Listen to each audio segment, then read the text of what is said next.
Redobrada a vigilância sobre o uso de películas nos veículos que circulam pelo estado. Cada vez mais a Brigada Militar e as polícias rodoviárias estão usando um aparelho que mede a entrada de luz pelos vidros. Eles estão fazendo isso porque querem verificar se a película está dentro da lei. Mas tem motorista multado que culpa o Detran pela infração.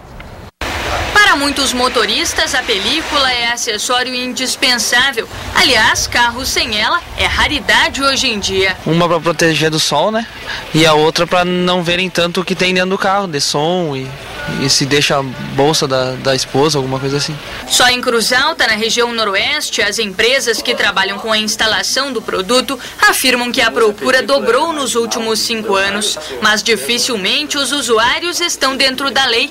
Este instalador mostra qual a película adequada, mas conta que a preferência dos consumidores é outra. Muitos ainda estão fazendo uso da película, né, ilegal, a película mais escura, e assim eles estão propostos, né, a pagar a multa. As películas mais escuras são proibidas pelo Código Nacional de Trânsito. A transparência do conjunto vidro-película não pode ser inferior a 75% no para-brisa e de 70% nos demais vidros do veículo. A justificativa é a segurança. De acordo com estudos, as películas de baixa qualidade e muito escuras prejudicam a visão do condutor em dias de chuva e à noite e traz problemas em outras situações. Se o vidro estiver com película, o policial não vai enxergar quem está dentro, quantas pessoas, ou até numa situação de um sequestro, né? Ele não vai saber o que está acontecendo dentro daquele veículo. Mas muitos motoristas questionam a aplicação da lei, argumentando que inúmeros carros públicos teriam um acessório fora dos padrões. Além disso, diversos veículos já saem da concessionária com o vidro mais escuro ou película e mesmo assim acabam passando na vistoria aqui no Detran, que em muitas cidades não possui o aparelho que verifica quanto % de luz entra no carro. João ficou surpreso. Abordado em uma operação da Polícia Rodoviária Estadual, descobriu que o carro novo estava totalmente fora do padrão. Saí da agência, pedi que colocasse e fui fazer a vistoria na minha cidade. Lá. Passou normal. Hoje a medida é uma multa grave, cerca de R$ 127, é 120 o FIR, 5 pontos na Carteira Nacional de Habilitação, e a medida administrativa é a retenção do veículo para que seja retirada as películas. Segundo o Detran, não há exigência na legislação para que se verifique o índice de transparência nos vidros durante a vistoria. Apenas o selo impresso nas películas é avaliado. Se ele não condiz com a realidade, o motorista é considerado responsável e pode ser multado. A assessoria do Detran também informou que não há obrigatoriedade do CRVA, Centros de Registros de Veículos Automotores, terem um aparelho e que a legislação não impede que o equipamento seja utilizado nas vistorias. E agora a gente volta a conversar com a ortodontista Marina Lara, que está esclarecendo aqui algumas dúvidas sobre a saúde dos dentes, assunto inclusive que foi sugestão de um telespectador. Doutora, agora a gente quer falar sobre clareamento dos dentes. Muitas pessoas às vezes acabam exagerando, elas querem os dentes brancos, bonitos. Esse tratamento, ele é recomendável? Ele pode estragar os dentes se feito de forma exagerada? O clareamento não estraga os dentes, né? Pode ser feito uma vez ou 2 vezes na vida e a gente recomenda retoques anuais.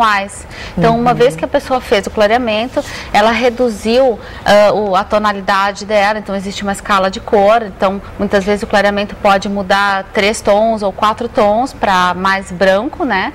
E aí ela pode uma vez ao ano usar um dia de clareador ou fazer uma pequena sessão de retoque para manter os dentes sempre naquela cor. E o uso do aparelho, ele é recomendado a partir de que idade? O aparelho é recomendado a partir da idade que a criança necessita, né? Então, o ideal é fazer uma avaliação aos 6 anos para verificar se a criança está fazendo o desenvolvimento depois adequado. Que todos os dentes já são os fixos, não são mais... Não. Aos 6 anos é que inicia a primeira troca do primeiro dente de leite para o dente permanente. Nesse momento é importante avaliar se a criança não chupa o bico ou não chupa o dedo, se ela está tendo um desenvolvimento normal da face. Porque a ortodontia pode atuar em 2 áreas bem específicas. Uma é o crescimento da face, que é importante a gente atuar dos 6 aos 12 anos, e outra é o ajuste da posição dos dentes, que vai dos 12 anos até a idade adulta. Então, esses dois momentos são importantes. É um equívoco, até muito bem colocado a tua pergunta, porque os pais às vezes querem aguardar que as crianças troquem os dentes para avaliar com o ortodontista, e isso pode ser tarde demais. Muitas vezes é importante levar aos 6 anos. Pois a gente sempre acaba escutando isso, né? E muita gente acaba não colocando o aparelho mesmo precisando, porque tem vergonha da aparência e também por causa do trabalho dela, né? Mas hoje em dia existem outros tipos. Tem um, inclusive, que vai escondido atrás da língua. Ninguém sabe. Personalidades estão usando, como o Neymar, como a Débora Seco. Exatamente. É o aparelho lingual. Hoje em dia tem sido muito utilizado, como tu disse, pelas celebridades mesmo, que os brackets, que são aquelas pecinhas, né, do aparelho, são fixados na parte de trás dos dentes. E hoje em dia eles têm um design bem arredondado, um tamanho bem reduzido, de maneira que ele é bem confortável e fica completamente assim, imperceptível. E ele é mais rápido, o tratamento desse é mais rápido. Sim, e também tem um aparelho invisível, que é uma série de alinhadores, né, que podem ser instalados. E as pessoas acabam achando que não é acessível, né? Qual é o valor? Tem o valor desses dois, aparelho normal, o aparelho atrás da língua? Sim. Hoje em dia tudo está muito mais acessível, né? Pelo excesso de fabricantes, né? Pela facilidade que o Brasil tem em comprar os importados muitas vezes. Então, um tratamento varia de 800 a R$1.000 até R$3.000, o que pode ser muitas vezes parcelado e muitas vezes, né? Então é importante que as pessoas busquem um profissional especializado, né? Verifiquem a formação do profissional, até no site do Conselho de Odontologia tem. Não pode procurar qualquer lugar, né? Exato. E agora, rapidinho assim, eu precisava saber, as pessoas às vezes aparecem de uma hora para outra, aquelas subcelebridades, né? De repente estão com os dentes perfeitos. Sim. Isso não é um aparelho, isso é chamado de faceta. Isso, exatamente. Muitas vezes as pessoas têm os dentes fora da posição ou em cores inadequadas e fazem os tratamentos relâmpagos, que desgastam toda a frente do dente e coloca lâminas de porcelana como se fossem lentes de contato. E pode estragar os dentes, lixa os dentes. Né? Isso é um tratamento mais agressivo. É indicado quando a pessoa já tem uma destruição no dente. Para, assim, fazer com um dente novinho, um dente intacto, é um tratamento muito agressivo. Ok, muito obrigada, doutora Marina Lara, pela sua participação aqui no Bom Dia. Carla? A presidente Dilma Rousseff desembarca hoje aqui no estado. Nós vamos agora direto a Brasília falar com o Rodrigo Sacconi, que tem pra gente a agenda da presidente aqui no Rio Grande do Sul. O que ela vem fazer aqui? Rodrigo, bom dia. Bom dia, Carla. A presidente deve anunciar amanhã que Porto Alegre finalmente vai ter metrô. Na sexta, pela manhã, Dilma lança o Pacto Brasil Sem Miséria na Assembleia Legislativa com a ministra do Desenvolvimento Social, Tereza Campelo. À tarde, a presidente anuncia no Palácio Piratini o metrô de Porto Alegre e recursos do PAC para o Rio Grande do Sul. A presidente deve esticar a estadia em Porto Alegre para passar o final de semana com a família e matar a saudade principalmente do netinho Gabriel. Pois é, Rodrigo, e os funcionários dos Correios devem voltar ao trabalho hoje, né? Isso mesmo, Paulo, até porque se eles não cumprirem essa decisão, eles podem gerar multas de até R$50 mil por dia para os sindicatos. Depois de quase um mês sem acordo entre empresa e trabalhadores, a greve chegou ao fim por ordem do Tribunal Superior do Trabalho. Mas as entregas só devem ser regularizadas em 10 dias. Os Correios pretendem organizar escalas nos finais de semana para regularizar o serviço. 185 milhões de correspondências deixaram de ser entregues durante a greve. Por hoje, eram estas as notícias aqui de Brasília. Um bom dia. Bom dia, Rodrigo. Obrigada. E agora a gente volta com o Jader no esporte. Ontem, no jogo do Inter, o time sentiu pelo menos a falta de um atacante lá em São Paulo, né? Leandro Damião. Quanta falta está fazendo o Damião para o ataque do Internacional, que ontem criou chance, pressionou o São Paulo. Foi melhor, inclusive, do que o São Paulo.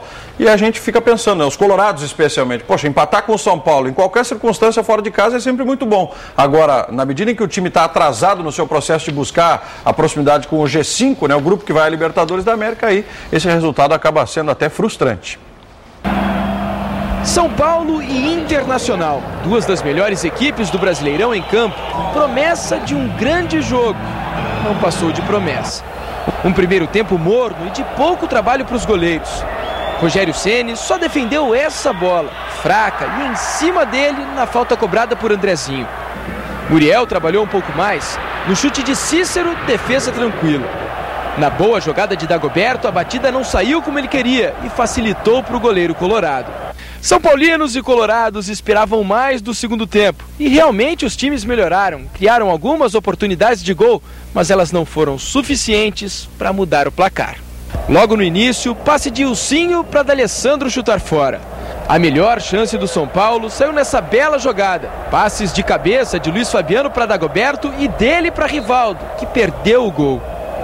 O Inter teve duas belas oportunidades. A primeira no passe de Andrezinho para D'Alessandro, que errou o chute. Depois foi a vez de João Paulo fazer bela jogada e bater por cima. No contra-ataque, Marlos recebeu de Jean, limpou e chutou para a defesa de Muriel. Final em Barueri, 0-0 que não agradou a ninguém. Em casa, qualquer outro resultado que não é vitória é decepcionante, né? Acho que o segundo tempo o Inter jogou melhor, teve mais posse de bola, tivemos chance de fazer gol. Felizmente não conseguimos, mas acho que fizemos um grande jogo fora de casa com um time que está brigando pelo título e a gente continua brigando. Claro que o objetivo era ganhar, mas um empate aqui em São Paulo contra um time grande como São Paulo é bom. É só que esse 0-0 fez o Inter não sair do lugar na tabela de classificação, continua em sétimo, 44 pontos. No domingo recebe o Avaí, que luta para não ser rebaixado aqui no Beira-Rio às 16h. E no feriado do Dia das Crianças, muitos gremistinhas foram ao Estádio Olímpico e, claro, a intenção dos jogadores do time era dar um presente especial para essa criançada gremista ontem, mas acabou vendo a festa do Figueirense. Jogo em casa, feriado com apoio da torcida e especial da criançada. O que mais faltava então para a conquista de 3 pontos? O óbvio, fazer gols. E bem que André Lima entrou a fim. O importante é o Grêmio vencer. E é claro, a gente vencendo, a gente vai fazer gol com naturalidade, a gente vai sair disso aí. Nem André, nem Marquinhos e muito menos Douglas. Bolas na trave não alteram o placar. No fundo da rede, sim.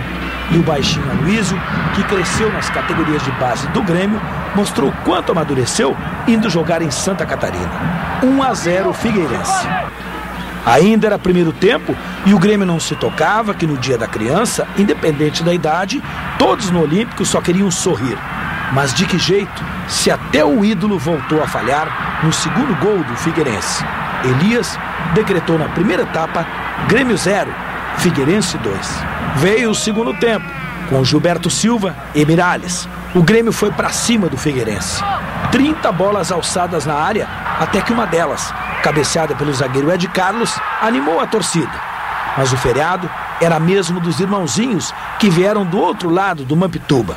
Eles fizeram uma marcação implacável, até que no lance infantil de ataque do Grêmio, Elias roubou o doce de Douglas e botou para correr o pequeno, o arteiro, o sapeca Wellington Ney, que escapou da zaga e fez um gol digno de gente grande. Figueirense 3-1 e Grêmio já quase jogando a toalha. É lógico que com a derrota fica mais complicado, mas temos que continuar trabalhando, pensar jogo a jogo e agora é preparar porque no final de semana até outro jogo difícil. E esse jogo é muito difícil aí no final de semana, é contra o Santos no próximo domingo, 16h, inclusive com transmissão da RBS TV para todo o estado do Rio Grande do Sul. O Grêmio enfrentando a equipe do Muricy Ramalho lá na Vila Belmiro. E com essa derrota de ontem para o Figueirense, o Grêmio continua com 39 pontos, é 11º colocado, mas a diferença já é de 9 para o último time que hoje estaria classificado a Libertadores, ou seja, já começa a projetar a próxima temporada, a situação é bastante complicada. E o Grêmio enfrentou o Santos, venceu, mas o Santos estava desfalcado, né, porque o Neymar estava na seleção e né? joga no domingo. Pois é. Até amanhã. Até amanhã já. Agora são 7h17, se você está saindo de casa, antes vamos conferir com a gente como é que está o trânsito com o Mauro Saraiva Júnior. Mais acidente, Mauro? Não, na verdade foi um incidente. Um ônibus da empresa Sogil apresentou vazamento de óleo diesel, faixa da direita completamente tomada de óleo diesel e o veículo permanece parado. A todo momento o movimento vem se intensificando, agora não há registro de congestionamento, mas motoristas devem ter atenção especial. Agora você acompanha as imagens do motorista, colocou triângulo e o motorista está orientando os os motoristas vindos de Alvorada e da Zona Norte em direção à área central a não utilizarem a faixa da direita. Agentes da IPTC devem estar em deslocamento para o trecho. Esse incidente que ocorreu bem próximo ao Centro Vida, na Baltazar de Oliveira Garcia. Portanto, muita cautela. A gente volta em instantes com mais informações do céu do Rio Grande.